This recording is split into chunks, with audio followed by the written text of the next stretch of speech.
didn't know that you were for the last. Sorry I'm late, everyone. I will just give everyone here an update, then I'm happy to take any questions that you may have.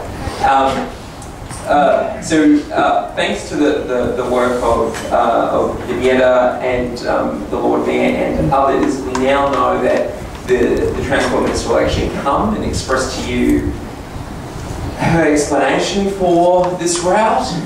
We'll also hopefully explain why other routes were discounted and give us information on what routes. Now, how full that briefing will be, I'm not sure. I hope it will be a very thorough and full briefing. Yesterday in Parliament in question time, I raised with the Minister the distress of Surry Hills residents and myself that parklands and houses will be destroyed by this route. I highlighted the sort of the multi-partisan opposition that there is to this route, that Vignetta has done a really great job in really lobbying for. She didn't answer my question, of course, but then I do know today from meeting with Vignetta and also from speaking with Chloe that she has committed to that meeting, which the City of Sydney has taken the initiative to actually put on. Because of my concerns that we just, so here's, as we all know, here's the situation. They've said that they're doing this route. They've said that they'll consider any suggestions about other routes, but they just haven't provided any information whatsoever on why routes have been discounted, why they have chosen this route over other routes, and that's the critical part, is the information. And I know that Push is working on, or may have done an information request, freedom of information request on that. I today have got a copy of the letter for everyone here. I've got a copy of my question to Gladys as well. I wrote to the Transport Minister and I asked her to halt any further plans for the Devonshire route until she has publicly released all documents about all other routes which have been explored, because how can she really expect you guys to come up with suggestions for other routes when she actually has not given you the information that the government has already commissioned and studied? So that's what I hope we'll get soon, and I really appreciate that you are all pushing and encouraging for that. What was the reaction to your request? You can read the Hansard. It's not overly encouraging, but then I do know that she did have a good meeting with Vignetta, and she did have a good chat with Clover. So it's a process that we're pushing her from all possible ends. I know that I've also passed on information to the Labor Shadow Transport Minister Penny Shah and the Greens Transport spokesman Kate Fairman to get their support as well for the community here. Let's hope we'll get the information we need, but I think we also have to realise that this is a critical time, and it's really great how many people have come out here tonight. We need to make sure that these numbers grow. As you know, there is a petition which I will lodge about the route. I really encourage everybody here to commit to take a copy of the petition, to fill out a page or a couple of pages and return it to my office, because we really need to continue this discussion in Parliament. We haven't got any information on the routes. We need that information before we can make an assessment and a judgment. And that's what I'll continue to push for. I'm happy to, and as you all know, as I've said at all the meetings, I'm here to follow your lead. This is affecting your community. We really need to make sure that that we know all the information before things happen. Before I take any questions, I'll just also add that I'm aware that there will be additional consultation that Transport is doing, which is some random door knocking, and also having a stall at Surry Hills Market on the 6th of April. I hope that a lot of you go to that stall and ask your questions. And please report back to me if your questions are answered or unanswered. If they're not answered, if you're not happy with the answer, let me know, and I'll again follow up on that. I guess the line that really concerned me in Gladys's answer to me was when she said,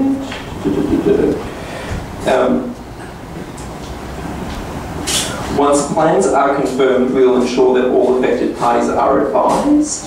To my knowledge, that's a bit too late. But since saying that, the Lord Mayor has been able to secure her for a public meeting. So we have to make sure that that's a big public meeting. We have to make sure that lots of us come and express our opinions to the Transport Minister and really question her on things. But I'm happy to take any questions. And bear in mind, I may not be the person who has the answer, but I can find out who that person is. Is there a deadline for the petition? I'm getting the petition signed. But is there As soon as possible. Liz, are you putting we would like to have it, we had a meeting with the minister today, so I'll provide you with an update on that, which does require a little bit of time. But if we can try and do it by the end of May, would be great. It's a big feat, 10,000 signatures. And the whole idea is people take one or two, but also several to pass on to their friends, so that it really networks. What is the position with Centennial Park or Park Trust in relation to this? Really good question. I've met with them and I've spoken to them about this. They've also been kept in the dark. You know, a lot of the meetings that they had, and it was the same with the meetings that even the stadium had, that all the discussion that they were aware of was about an underground tunnel route. This was as big a surprise to them as it was to everyone here, as it was to the Lord Mayor and myself. So their position is they don't want to lose any parkland, and they've made that very clear. Probably a good idea to raise with them to write to the Transport Minister. I'm happy to follow up on that actually. It's probably a good point there. Can you write to her and ask her to confirm that she won't confirm the plans until she's had the meeting and more consultation? I've done that. I've got that letter. It was sent today. In response to the fact that she didn't answer my question, I then followed up with that. We could probably provide you an update on our meeting with her today. I read somewhere, maybe it was my courier, that you're in favor of a underground tunnel for this thing. Is that correct? I'll explain that to you. Is that feasible? Well, here's the issue. It's better than demolishing the Olympic Gardens. The issue with the tunnel is, again, that is what all the consultation around this route was based on. And if you speak to people at the stadium or the Moore Park Trust or the people who were involved in that consultation, it was all about a tunnel which goes from Central through to the stadium. The point of that is that it doesn't destroy Devonshire Street, it doesn't take away parklands, and it doesn't destroy houses. It also speeds up the route by about 5 to 6 minutes. But again, we're waiting for all the details on that. I've said based on those things, it makes more sense than coming down there. But there was just going ahead. Yeah, Alex. There seems to be a discussion around a route to Randwick versus a discussion around an amenity, like an add to the amenity between George Street and Randwick. So how can you influence that both with the Lord Mayor, since that was her point in her letter, the route to Randwick? How can that vernacular change so it's not just a thoroughfare, it's actually something that adds? Totally, I think that's really important. That's why we want all the information on all the other routes that they've considered, because they would have looked at all the options: Campbell Street, Oxford Street, Albion Street, Bow Street, Cleveland Street, and if they haven't looked at those, then we also need to know that. But you're absolutely right, this is about the amenity to the local area and improving that. What they've taken is the cheap option, sort of the cheap, quick, dirty option, and they've announced that at the last minute without any consultation. So we really need to continue to challenge changing that vernacular from route to Randwick to actually something that adds. I agree. I think that's a really good point. And a lot of this comes down to sort of the language where we're really wanting strong community support for the campaign. So another thing I've seen that they've said, if it goes underground, you know, there can't be a stop in Surry.Hills. My question is why not? They'll say it's cost too much. Why couldn't these other stops in Surry.Hills? You know, they should do it properly. If you're going to have an underground railway line, you've got to do it properly instead of these terrible, you know, cut-and-price deals. Oh, totally, I agree. And again, we need to get the information. That's what we're all doing. That's what Push is doing. That's what I'm doing. That's why the Lord Mayor's organised this forum. Yeah, just following on from her report, it just seems like it's been very hastily rushed through and there's been no thought behind it. It doesn't make sense from an engineering perspective. It pretty much violates every sound planning policy there and provides no additional amenities in your connects. Yet it's just basically just an announcement for political gain, enforcing on it and it's just dinner. So I don't know, but you're right. I mean, we all read about this. There was no consultation with the community, and it does look like, you know, a line has been drawn for And another real big concern, in addition to everything else, is what will the traffic implications on South Dowling Street be? We all know how much congestion there is already, and what will the impact on that and the cost of that congestion. So again, yeah, we've got to find out and challenge it. It's not just South Dowling, it's Oh no, I agree totally. I'm saying in addition, because the plans are that the light rail will go right across South Dowling, and we know how regular it is. So yeah, totally. And I mean, we walked up here this evening, and the cars were going down on Devonshire Street, from Riley Street to Crown Street. Yeah, I got a cab here from where I was coming, and I shared that experience in the car. Yeah. Alex, what do you know about the Randwick MOU between the major institutions and the Liberal politicians down there? And the Randwick Council? Council, the two Liberal electorates and major institutions. I haven't seen a copy about it, but it's something that probably a HIPAA request could get out, and we can see what happens there. So talk about when it's going to happen. The round, when it's going to happen? You probably have a better idea about the time frame. I mean, I've asked them to wait until they do the consultation. I think they're sort of thinking about making... They go between saying they've made a decision and they won't be making a decision to the end of the year. How they constitute what a decision is, I'm not sure in this government. And when they actually start construction is another thing. So again, the timeline we have not yet provided for. Devonshire Street is a local government street, is it not? So... I'm not sure about that. But the city does have, the state does have powers to acquire that for major transport. They actually have to introduce legislation to acquire that. There's already that legislation in place that allows them to acquire that for major transport development. Have they particularised the Devonshire's in that, or is it just a general? Look, I'm not sure. I'll find that information out for you. Yeah, it's a good point. If there's need for legislation, then that's another opportunity to protest. Absolutely. Just following on from the previous question, does the state government override the local? The state, they can override pretty much what they like. They can go through people's houses if they want. So yeah, so this is they have the power to acquire. Yeah. Have you sounded out any of the shooters' party? They seem to have a lot of sway. You might be surprised. I don't have the best relationship with them, but maybe the very charming Benita could meet with them and see how she goes. But I can raise it with them. Yeah, I might hand back to you to. So we're very pleased today that we were actually granted a meeting with the Transport Minister herself directly. It was a very constructive meeting. We met with her for over an hour. We had a team of 4 individuals, 3 of us are here now. We expressed to her that we do appreciate she has a very challenging role, and it's a very important role. And that we also expressed to her that our concerns aren't just local, it's actually for the greater good of Sydney. And we really want to understand how this plan fits for the future of the next 15 to 20 years. I mean, obviously there's a lot of people here that it directly affects, but we also have to appreciate that for infrastructure to grow and for the better of the city, there has to be constructive progression. But in saying that, we made it very clear to her that we're open to that. However, everyone scratches their head and we just can't get our head around the Devonshire Street route. We very much lean towards Oxford Street. We said to her that people are talking about this every minute, every hour, every second. And certainly our lives that we are. We made it very clear to her that, we can't let engineers steer this project. We need to embrace the public. We know our area. We live and breathe it every day. And we can't expect consultants to have local knowledge. And, the Minister really respects that.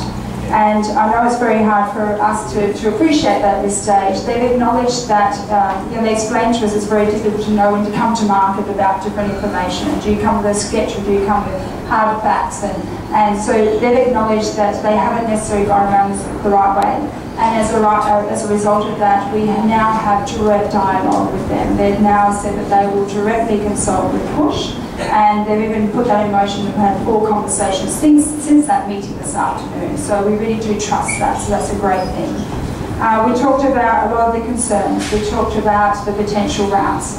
We have said to them, Gladys has made a commitment that she's going to come back to us within the next 2 to 3 weeks and provide us a rationale and almost an insight to how they're thinking, the research they've done, and how they're drawing to the conclusions and why they're steering towards Devonshire Street being their preferred route. They acknowledge that limited or lack of information creates uncertainty, it creates fear, it creates anxiousness, it creates stress.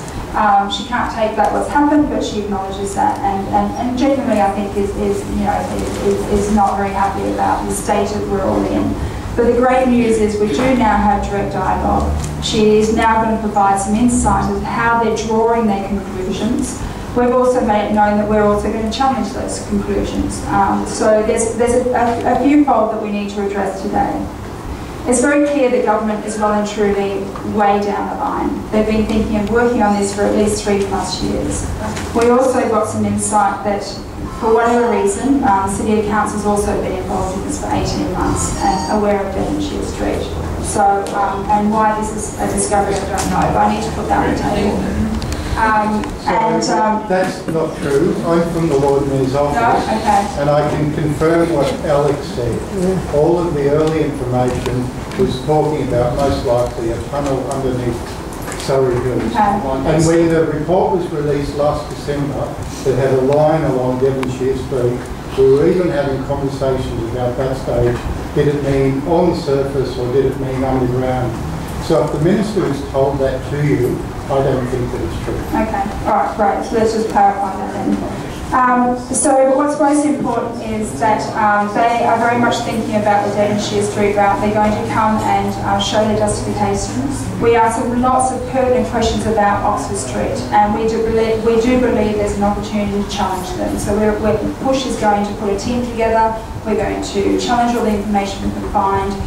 Gladys is going to provide us information as well, and we do think we have an opportunity to really challenge that. So, but look, there's no denying at the same time, whilst we do have a petition against Devonshire Street, and we're going to continue to do that because we don't honestly believe in our heart of hearts is sustainable for the future. And again, we can't get our heads around this, and we're going to make it very clear to the Minister, we did today, that we're going to continue with our petition. But at the same time, there is an element that we need to start sort of thinking about what is it like with a light route through Devonshire Street. So it's a bit of twofold, and that's a bit of a confusing message, but there's an element of anxiousness and uncertainty, but there's also an element of reality as well. But so that's why it's really, these meetings are critical. If you don't want the Devonshire Street, or you can't make a decision because you don't have enough information, which is where we sit, then you need to help us get 10,000 signatures, because otherwise they're working very hard. The great news about today is that they're engaging us now, not at the end of the year when they've got their plans to release to us to get our feedback on the impact. They're now embracing us now. So we're very grateful for that, for the Minister. We're very grateful, and I think we've achieved a lot. I mean, Push only launched on Australia Day, and through your help, we've achieved a lot already. And we've got to keep that momentum. And we need to make sure that this is a harmonious conversation, so that's good for everybody. At the same time, with Alex's help, we've got to continue to push on half the time with the petition, because we don't believe we can accept the Devonshire route with the limited information we have, and knowing that there's potentially better routes that have got greater rewards and are going to be better for the New South Wales economy. Question for Alex, if I may. Is there any way that you can ask Parliament to get it into Hansard?